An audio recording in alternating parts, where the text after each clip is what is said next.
As the new movie on Benghazi comes out, remember this. On September 14th, 2012, at Andrews Air Force Base, Hillary Clinton told the family members of the men killed in Benghazi that their deaths were sparked by a video. 4 relatives claim she actually did say this, and Tyrone Wood's dad actually made notes after she talked to them. This is key. Remember when just weeks ago, George Stephanopoulos asked her this. Did you tell them about the film, and what's your response? No. You know, I understand the continuing grief at the loss that parents experienced with the loss of these 4 brave Americans.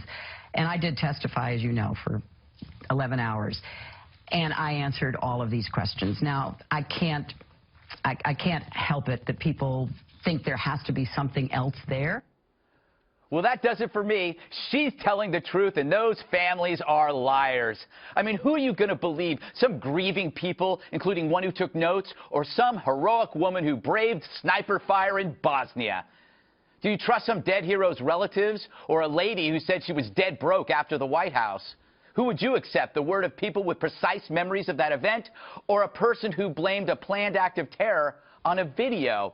Who are you going to believe, weeping parents or the person who said she was named after Sir Edmund Hillary, even though he didn't get famous until she was 6 years old? That makes no sense. And never mind that what these families said are the same things that Hillary had said openly, as well as her Flax did on other shows. See, it's not like Hillary ever lies about anything.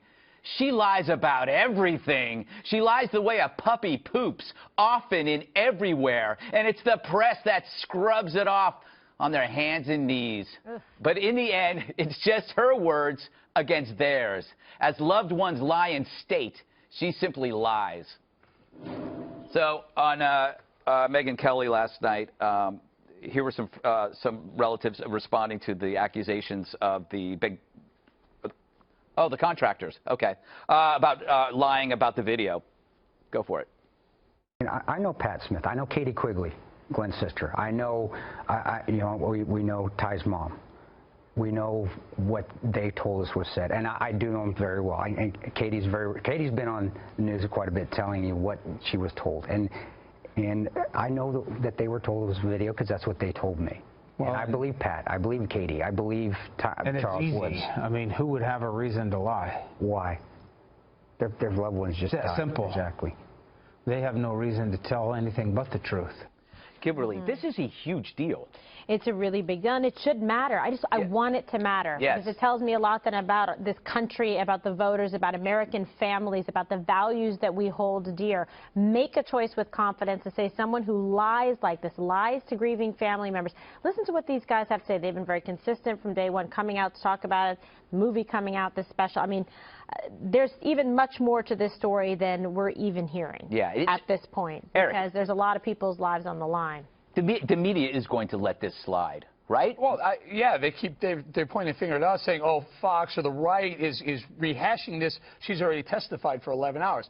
Don't forget, we already have emails unearthed now of her emailing her daughter Chelsea, saying within 24 hours, saying this is terror. This is a terror attack. And then, as you note, a couple of days later, 2 days after the email, 2 days after the email, 3 days after the attack, she says at Andrews mentions the video.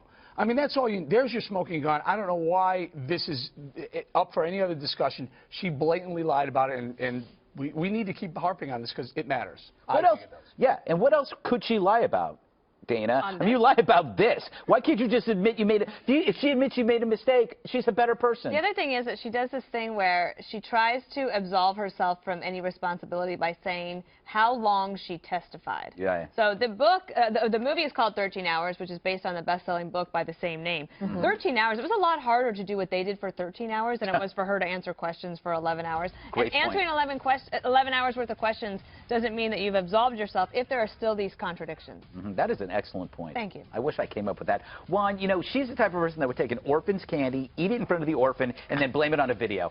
And blame it on the video. Yes. That's right. And then have the guy arrested. And then have the guy arrested. Look, this to me, Kimberly says she wants to believe this. You guys want this to be important. I think for most Americans, it's like, you know what are you talking for about? some Democrats, She's testified. This thing has been going But over and over. No. Look, I'm and sorry you in addition to misspoke. Testified. She testified. Whatever you say. But I'm just saying, this has been gone over and over. People have said, you know, did she say this? Did she not? What is, I mean, at this point. Don't you say what gotta difference say- I know what a difference it makes. I know what difference it makes because Kimberly and you guys want to believe this. All right. Okay. We're just looking It at the should evidence. matter. Yeah. Lives should matter. I mean, why, lying, is that part of the job qualification for Secretary of State? Does she think that's a resume builder for Commander-in-Chief? I don't think so.